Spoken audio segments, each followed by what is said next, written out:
Welcome, ladies and gentlemen, boys and girls, to this week's episode of Heavy Metal Tones with me, your podcast host, Tony Evans. As you might have seen by the title of the episode, this is going to be called. This is about the band Kryptos and the movement, the heavy metal movement on the subcontinent, i.e., India. For those that don't know what that is, those listeners around the world not sure where that is, it's the Indian subcontinent.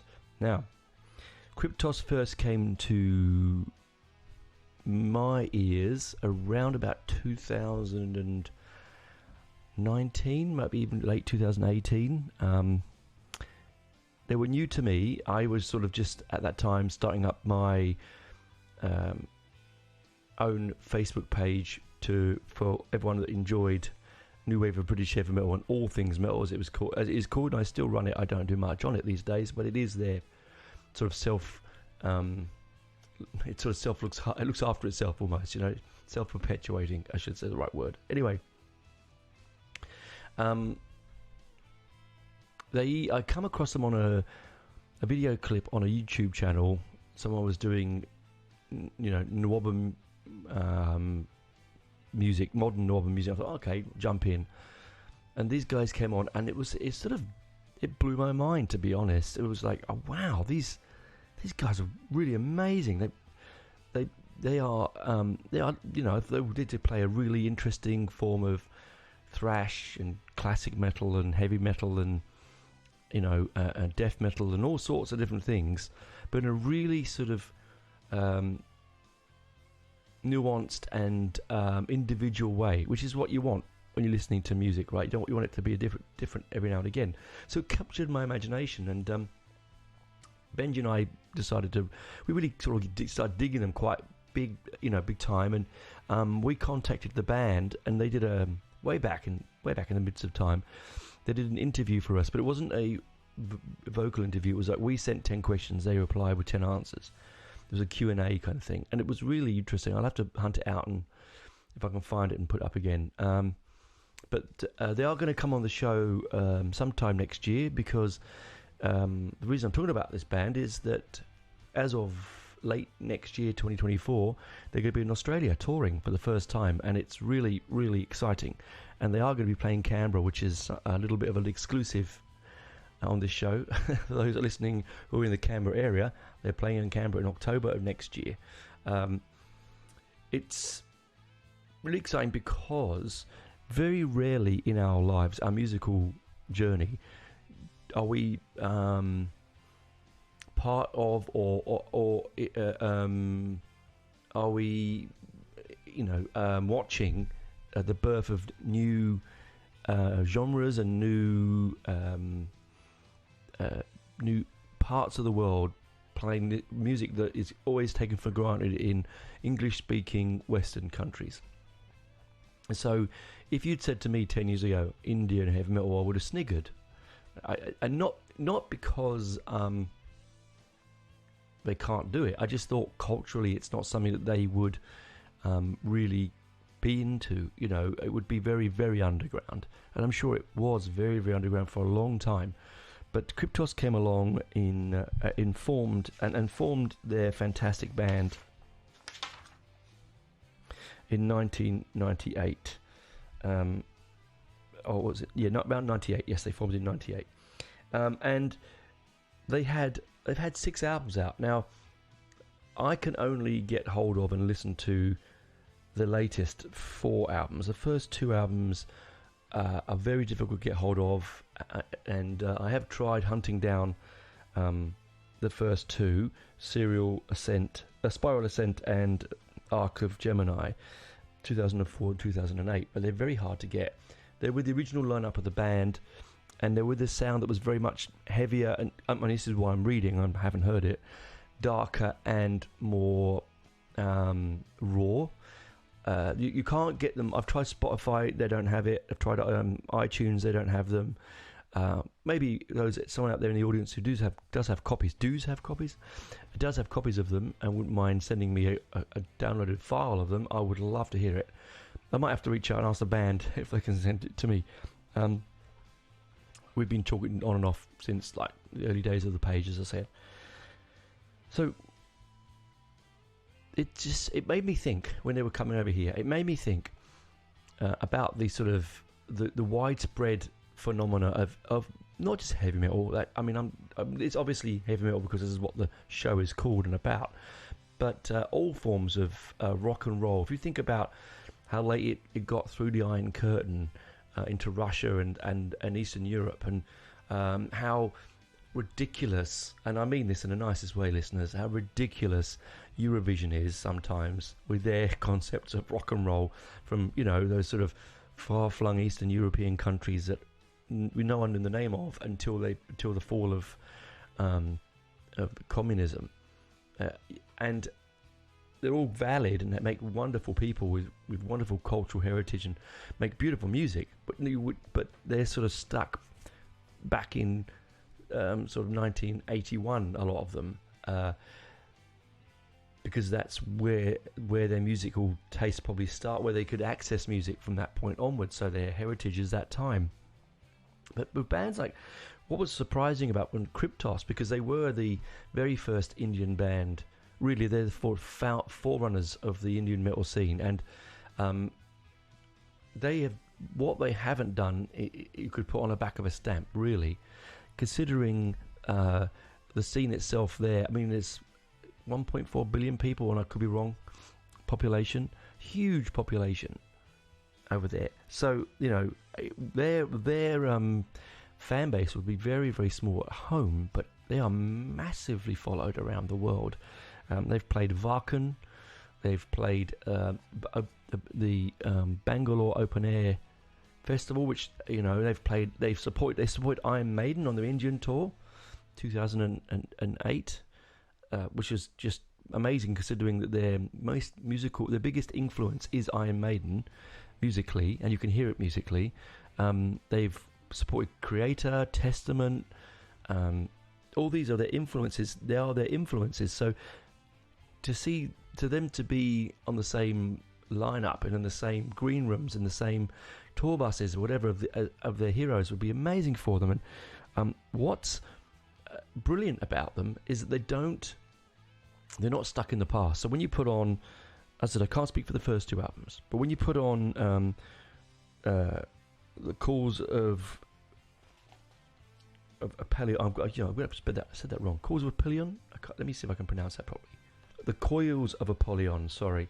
Now that album is interesting. You put it on, and it was recorded in 2012, and it's the first album on.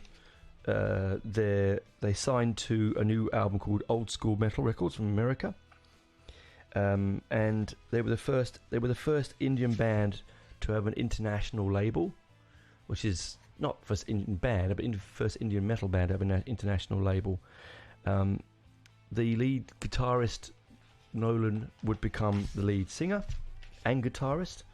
The lineup, and I'll give you the lineup that is now, so we don't keep, because there's been a few changes. We have Nolan Lewis on guitar and vocals, Ganesh K on bass. Okay. Hang on, where am I? No, that's the old band, Tony, you silly boy. Now, I apologise if I'm going to butcher these names, but obviously the easy one is Nolan Lewis on guitars and vocals.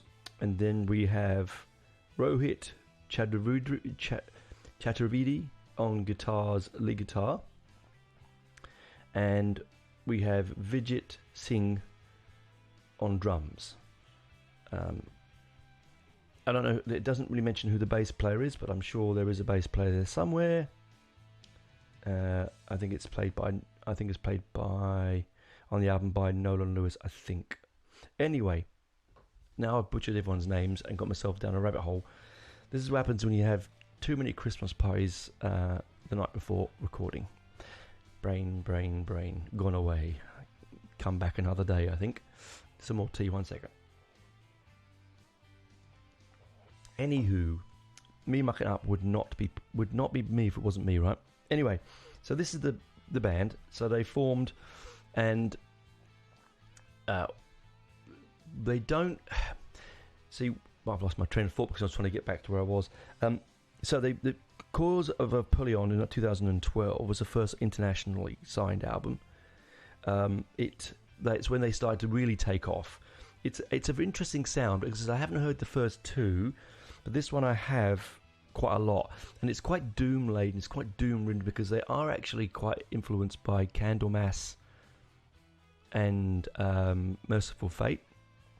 And actually, in Nolan's lyric voice, as he's got more grown into his voice and his persona in front of the mic, behind the mic, sorry, he is he's got more of a King Diamond-esque sound to his vocals without the searing falsetto. He just has the way that he intonates and sings. It really, with my eyes closed, it could be King Diamond. It has that kind of King Diamond feel. I'm not going to go through, as I normally do, lyrically each album and track by track, because there's too much to talk about. I just want an overview of this amazing band and the scene that sort of follows them in their wake. And then we come to, Burn Up the Night in 2016. So this is an album that I really cherish. The artwork, sort of from Burn Up the Night forward, the artwork really sort of takes on that new wave of thrash feel. It's cartoony, it's fun, it's outrageous, it's belligerent, it's fast, it's aggressive, and I love it. And Burn Up the Night is where they sort of put their foot on the pedal. They stood back from the sort of growly, aggressive black metal vocals which they had, and the death metal vocals supposedly on the first two albums, and sort of on Coils of Apollyon. And you can tell that because names like that sound like a progressive, deep, doomy band, don't they? But then you move into Burn Up the Night, it becomes Led Zeppelin, it becomes Iron Maiden, it becomes Judas Priest. It has that sort of feel, which again they're very, very influenced by. And on this album, I feel Nolan's guitar really becomes something of his own. He has a particular sound. There's a way that he plays his scales. He's like the way he ascends and descends his arpeggios that really do sound like him. He's very, very individual. He has almost what I call the Nolan gallop. And that's for you, John, not the Maiden gallop, the Nolan gallop. It sounds like that. It sounds like he's sort of taken on Stephen Harris's mantle but moved it into a sixth string. It really feels that way.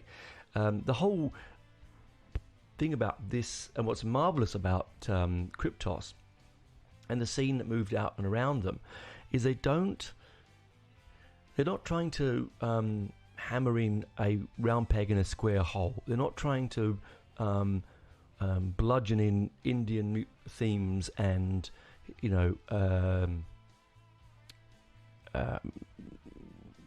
cultural imagery.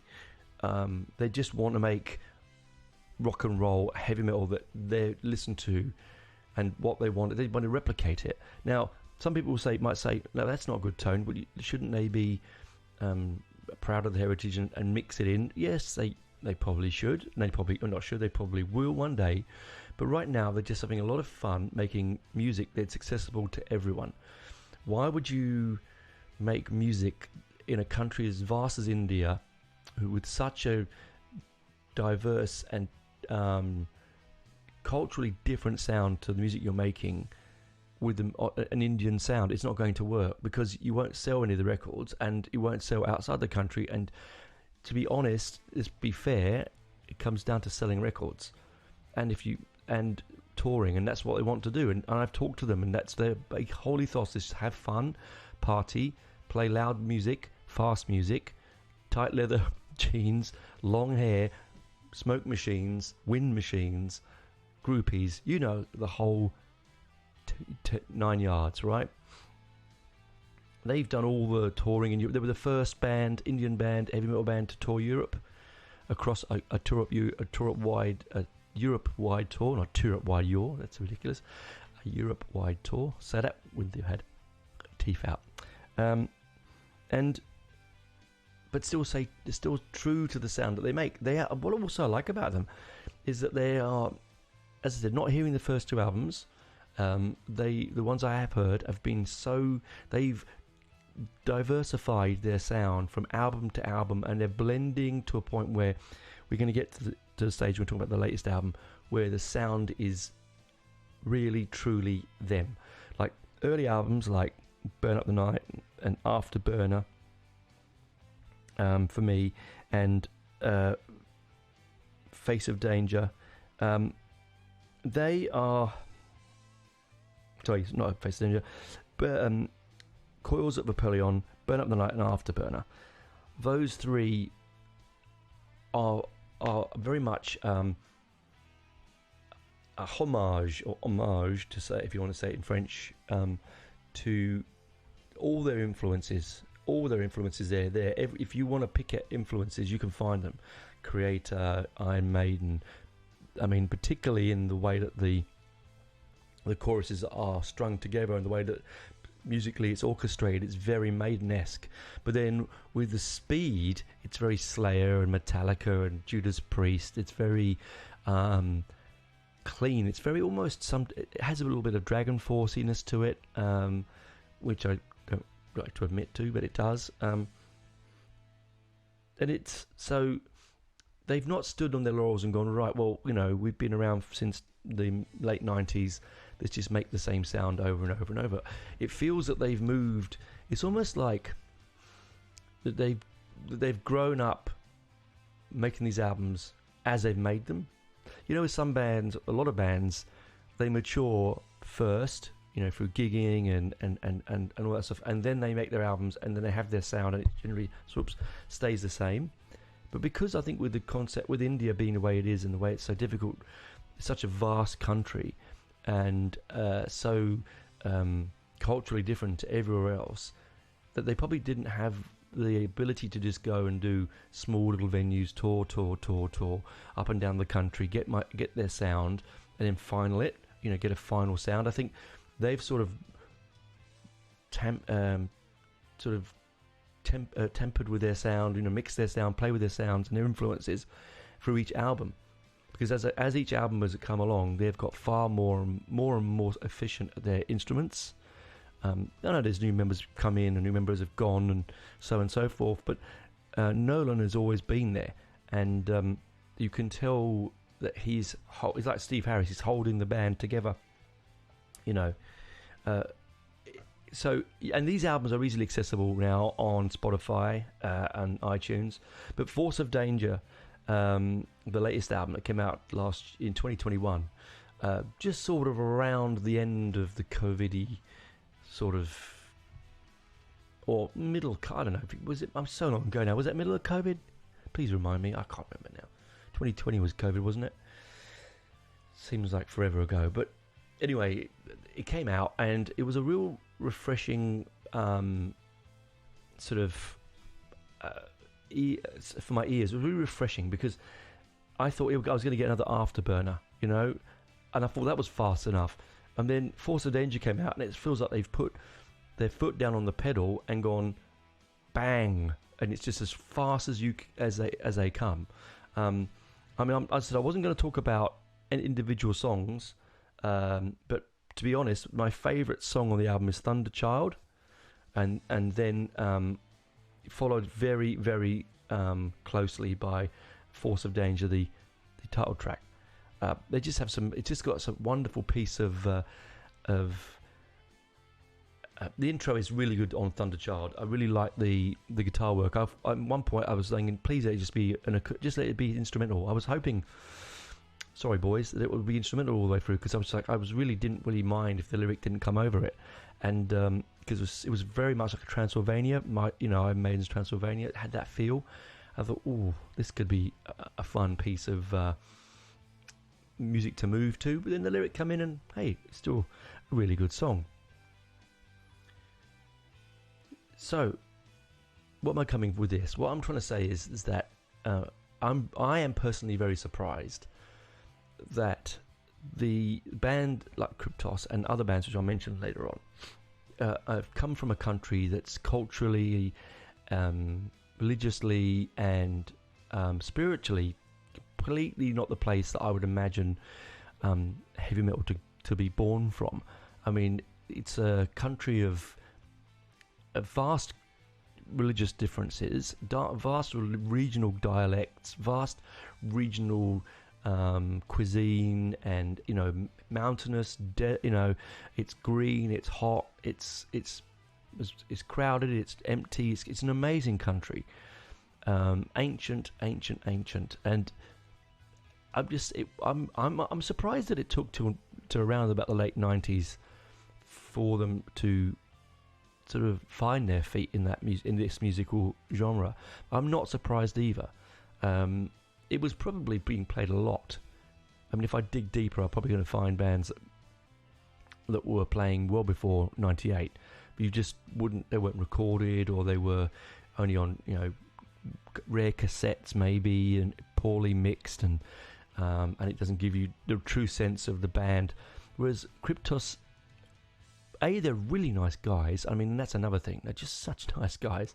They make fun music, and live they're going to be absolutely amazing. I cannot wait for them to arrive here in Canberra. It's going to absolutely go off. I think if you live in Australia and you haven't heard of them, or I haven't got nothing to do in October next year, which is a long way away, I know, make sure you get yourself a ticket, because you'd be really, really stupid not to. I don't expect them to play everything from all of their albums, but they'll play from the last 3, and they're going to be brilliant live. I've watched YouTube clips of them live, and they do rip it up. They really do. And you wouldn't know that English wasn't their first language. You just wouldn't. When it comes to the vocals that Nolan, he's very efficient with his singing. He doesn't, not to my knowledge, that he's singing anything in Indian, or whatever dialect. He's from Bangalore, so the dialect of Bangalore. They're from Bangalore. Did I mention that? Probably didn't. Oops, sorry. They've also played in the Bangalore Open Air Festival, which they sort of were one of the first bands to play on that lineup, with Iron Maiden, with Testament, with Creator. Crazy. Anyway, yeah, he doesn't. When some vocalists, you close your eyes and you're listening, you can hear the German accent inflection, or the Belgian or French inflection, or the Scottish inflection. You can't hear it with him. Maybe because it's a style of vocals, because he's quite growly. I don't know. It may be. I know that he did live. I believe I was talking to him. He did live in Europe for a little while, so maybe it's that connection. Who knows? Anyway, enough for me right now. I'm going to go and get a fresh cup of tea. I've rambled on about this amazing band. I hope I've given you a very quick oversight of this brilliant band, and I think you should go and make an effort to listen to their. If I'm going to pick an album, honestly, that I'd start with Burn Up the Night, then Afterburner, then the latest one, Force of Danger. I really would, but because Cause of Apollyon is great. It's really good, but it's quite doomy and quite dark. If you're not wanting that kind of metal, then start with Burn Up the Night for a bit more fun. But if you're willing to give them a journey through their back catalogue, certainly start with the earliest, which that you can get your hands on, which is Cause of Apollyon, which is, again, I said, quite an interesting sort of fantasy laden lyric, and very sort of Candlemassy and dark, and I really dig it. But it's quite a dirty mix, whereas the Burn onto Force, really clean, really polished sound, because they've got more money behind them, and they're using international backers. Anyway, enough from me.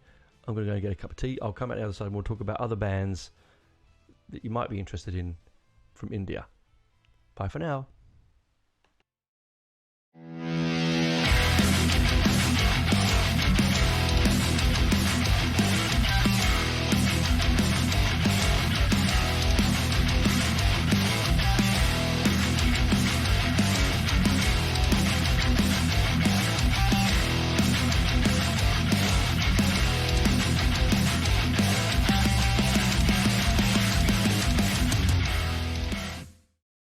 welcome back, guys, to part 2 of this interesting show around the Subcontinent's prestigious heavy metal band Kryptos, which apparently is a bastardization of the Latin word kryptos, which means to be underground tomb or catacombs. There are a few bands out there. If you Google Kryptos, you're going to come up with quite a few.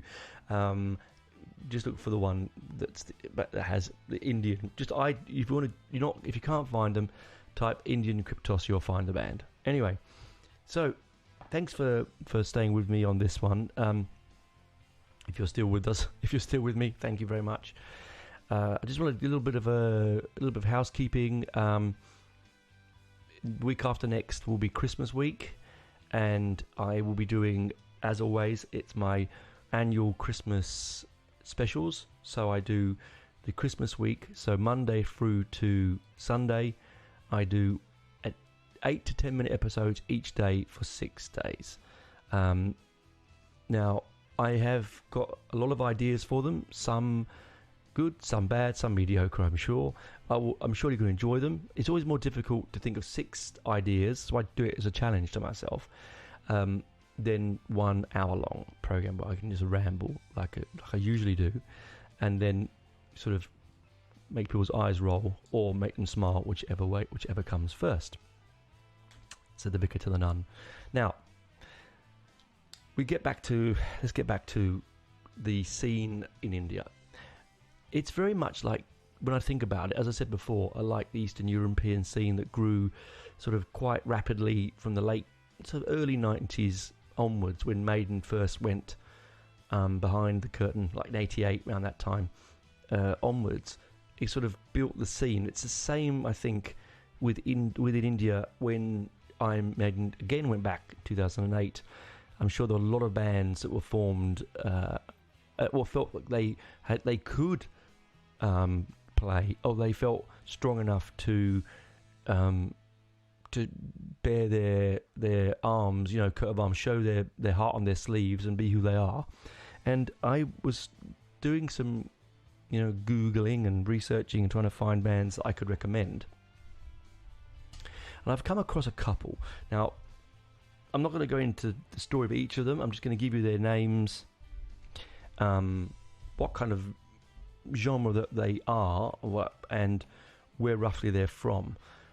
And if I butcher any names, dear Indian listeners, I apologize, because I find your culture fascinating, beautiful, and intriguing, and I would like not to offend anyone here.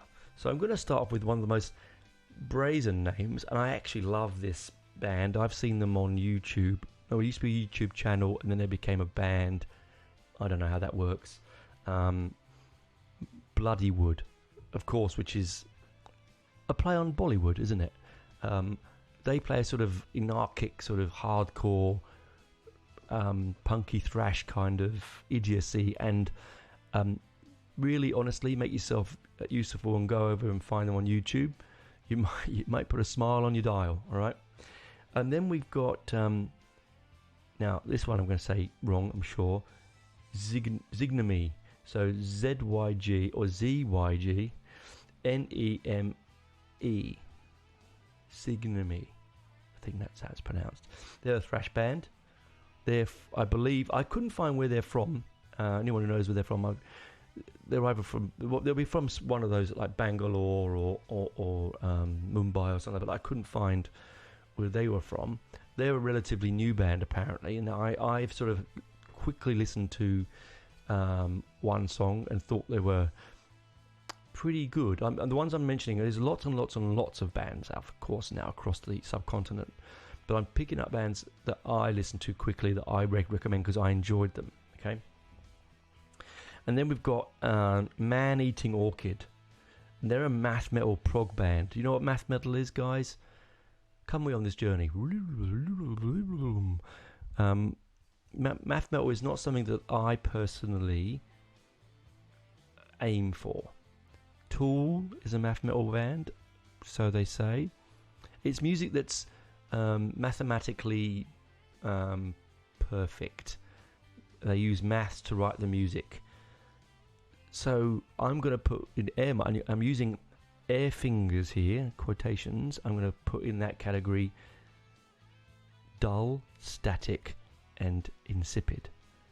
Okay, so those Tool fans out there, I'm sorry if I've offended you. But this band, Man Eating Orchid, drew me because of the name. Now, according to the band, they called themselves Man Eating Orchid because in India there was a lot of bands called Orchid. Yeah, go figure, I suppose. I had a listen. Now, they're more prog than they are math metal, to be honest with you. There is some interesting bleeps and blops and digital enhanced guitar solo keyboard work. Yes, there is. But it's not up its own sphincter like a lot of those bands. It's really quite interesting without being. I haven't got to have a degree in socio-economics or whatever it is to understand the riff. I get really uppity with this stuff. You know, I get you that you want to be individual. I get that you want to be different. I understand that you want to sometimes be. We've all been there. Feel that you're above the crowd you're with, morally and artistically, and all that sort of stuff. We've all been there. But there's a point where, when art becomes so uniquely individual, it becomes almost impossible to enjoy. Now, this is coming from an artist myself. I have an arts degree, for what it's worth, and I knew a lot of painters, sculptors, printmakers, textiles, that were so trying to be so individual that the art itself got completely lost. Yes, it meant something to them, but the viewer of the art had no idea what was going on. And that's what I was saying with this kind of music. It's sort of, they can sit around and get a hard on by it, but the rest of us are sort of left in this sort of windswept tundra of a million notes. That's lovely. I should say it again. A windswept tundra of a million notes. There you go. So let's move from the sublime to the ridiculous, shall we? And we've got Gut Slit from Mumbai. They're a brutal death metal band, and it says it all. Really, it says it all. It's they're a bit hard to listen to. They remind me a lot of Cannibal Corpse and those sort of things, cattle decapitation, and I have a deep-seated affection for that kind of stuff. So I find it fascinating and interesting, and there is beauty in its brutality, because unlike math metal, Man Eating Orchid, I'm not having a go at them, just like them. Unlike them, they are using music in its most ethereal and I can't remember the word thing. Ethereal and bass sense. It's most instilled. That's it. It's most instilled serum. It's like the rawness of it. It's like a chili on its own, like biting into a chili on its own. It's basically what it is. It's that punch in the face, but it's a simple punch in the face, right? There's no complication to it, and that's what you get with Gut Slit. Okay, and then we move to now these guys are all available. You can hear a lot of this stuff on YouTube and on Spotify and on all streaming platforms. There are other streaming platforms are available. Inner Sanctum, they're a thrash band from Bangalore. No, not Bangalore. No, sorry guys, if I get this wrong. It is Bengaluru.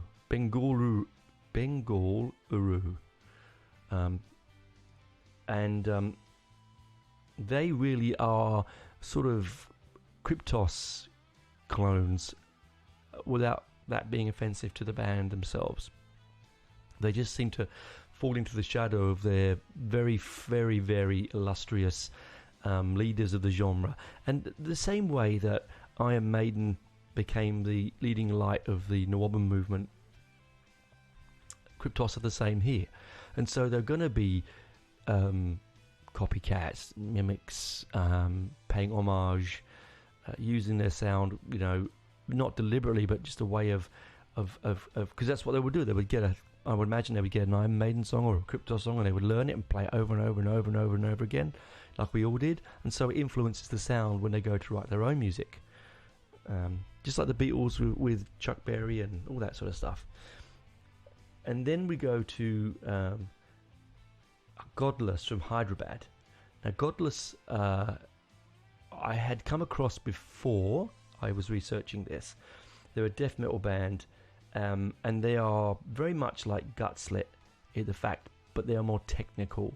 So they're like a cross between Man-Eating Orchid, Gutslit, and Inner Sanctum. It's like a mix. They're one of those bands where you wouldn't know by listening to them that they were not. I mean, they almost sound, and this is being complimentary, they have a sort of American sort of Metallica, Anthraxy kind of sound, and fast, fun, and furious. And I can see in this band, one of those bands that I can see in the future being really big, if they get the right break, just like Kryptos would be as well, and very much like Man-Eating Orchid in the right hands. You know, I can imagine Man-Eating Orchid on the same lineup as Animals as Leaders, Tool, Caligula's Horse, all those kind of bands, and I adore all those bands. So apart from Tool, sorry, not a Tool fan. So I could sort of see them with that. They mix in and sit in nicely on a lineup. And then we have Guillotine from Delhi, an era prog metal band with very bluesy driven. I listened to it and I thought, is this prog metal? That's what they're saying it is. And about 2/3 of the way through one of their songs, I was like, this sounds really Zeppelin-y, very heavy blues, and I really dug it. I thought it has a sort of European, it's Guillotine, right? It does have that sort of European new album sound, the one that I mentioned a few episodes back, that sort of international version of the north of England's musical outburst of the early 80s, late 70s. You know, it had that kind of tight denim, red shirt stuff, striped shirts, red jackets. They basically play a kind of fun, bouncy rock and roll. I don't know why I would call them a prog band. I think it's because they're probably more technically proficient than most of them. Therefore, they sort of skipper them all into the same genre, don't they? Skipper? No, they sandwich them all into the same genre. I don't know where the word skipper came from. Who knows? I did get an Australian slang dictionary for a Christmas present yesterday, so maybe something. I know whether that's something over here. I've never heard it, but it might be. I've sort of squeezed into my brain when I was perusing the book yesterday. And then coming towards the back end of this list, I know there's a lot to take in, guys, but I think you should all try and listen to one or two of these at least. There is now it's Skepta from Mumbai. Skepta, yeah. They're a thrash band. They are very, very Kryptos contemporary. They were formed in 1998, so they're around the same vintage as Kryptos. And it's Skepta, Scceptre. Yeah, I might have pronounced it wrong. I am dyslexic after all, but my handwriting is also worse than a doctor's. But they're their contemporaries, and they sound like they're contemporaries. They could be on the same bill quite comfortably. They are very much like, they're very chalk and cheese though. So you put Kryptos on, it sounds like Maiden, right? You know, in Maiden, straight away they sounded different to everyone else in the movement. So more different than Diamond Head or Witchfind or Witchfinder General or Demon or Satan or Saxon or Def Leppard. They were so much different. They were so vastly different. And this feels the same way with Skepta. They feel like a Diamond Head to Iron Maiden, basically. Wonderful music, very exciting, very intelligent, fun, but not in the same visceral league. You know, you can tell when someone's going to do better than the others. And again, I don't want to be negative, because I really don't like negativity. There's a bit of a... isn't that funny? I don't like negativity. Anyway. And then they're from southern India. And then we finish with this band from Chennai called Blood Covenant. This one is... They're Southern Indian pioneers. Their first album was in 2005. This is the one we're going to finish on. This one is the one that's oddest to me, because when I was researching them, there wasn't a lot of information on them. But what I could come across was... Now, I'm going to read you what the band says their musical style is, okay? Now, take a listen to this. It is Christian metal, thrash metal, and a genre called unblackened metal. So what is that? Is that black metal that's not about Satan and the recesses of hell and all his dominions? Is it not about murder and abuse and anger and violence? No? And racism and all those sort of things which are dark and nasty? Are they not? Is it not about that? So what is unblackened metal? If anyone can enlighten this old man, he would be very happy to know, because all I can think of is people with black and white corpse paint on singing about Christ and God and light and all positivity things, which is nice, eh? If that's the route you want to go, doesn't bother me, and I don't care what you do. Whichever way you butter your bread is up to you. Just don't put it on my plate if I don't want it, if you know what I mean. So, don't expect me to eat it. It's the same way with lots of things in life, isn't it? You know, I'm tolerant to lots of things. Just don't show me, don't involve me, or don't ask me for my opinion on something that I know that will only offend you if I give you the answer. I sometimes envy people like Benji, my very, very, very dear friend Benji, who will just say how it is. My dad was the same. He'd just say it how it is. It did not come across his mind. If it was, whether it would offend or not, he would say it. Most of the time, he was saying what everyone was thinking. Unfortunately, most of us don't. I mean, myself particularly, I'm very British in that way, that I don't want to rock the boat or upset anyone unless it's really necessary. So for me, I don't understand what this unblackened thing is. I don't know. I've sort of tried to find it. I try to find it on the interwebs. Isn't much there about it, unless I'm Googling it wrong, or, you know, in the old days, Ask Jeeving it wrong. Everyone remember the Ask Jeeves? I think I tried using it once. I think I got it with an old PC many moons ago, when you used to use, was it NetSearch? Oh, I can't remember now. Netscape, I think it was. Wow. When you used to put the computer on and you'd load up the internet and it'd take half an hour to load on, and then you'd be halfway through a game or a song, download, and it would just decide that, oh, I'm bumping you up, someone's making a call. And so halfway through your hard work trying to download an album, it was all for a naught, and you had to start again because it was corrupted. Yeah. Those little strange rabbit holes. Anyway, that's enough for me this week, rabbiting on, because I've got to get on and try and get these 6 episodes recorded for you. Your lovely delectation. Delectation? That's not the right word, is it? Delectation. I think that's the right word. For Christmas. Yes, that's enough for me. I've run out of tea, and it's where I'm recording, in the room I'm recording in, is really hot. It's even with the window open and a fan on, it feels like I'm boiling my bum in my chair, which is not a nice image for anyone, let alone you listeners. So I apologise for giving that to you, but you may use it as you wish. Anyway, bye for now, guys. As I said, go and enjoy all of the Subcontinent's wonderful musical output. There's so much there to listen to, so crazily diverse, yet so modern, yet not stuck in the past, but at the same time also, it's just a wonderful wash of differences, and you're going to love it. And also, do get your hands on any of the Kryptos albums, and get yourself a ticket when they do go on sale for next year. If you're in Australia, if you're overseas and they're in your town, get yourself a ticket. You will not regret it. Anyway, bye for now. Oh, hang on, look at this. My computer has decided to go into sleep mode. Don't you love it? Hang on, tappity tap. Oh, it's bloody hot as well, my laptop. I think because the heat in this room is so terrible that it's making everything seize today. It's been really humid here in Canberra because of the rain and the storms we had. Anyway, enough of me wobbling. Thank you, warbling. Thank you for listening.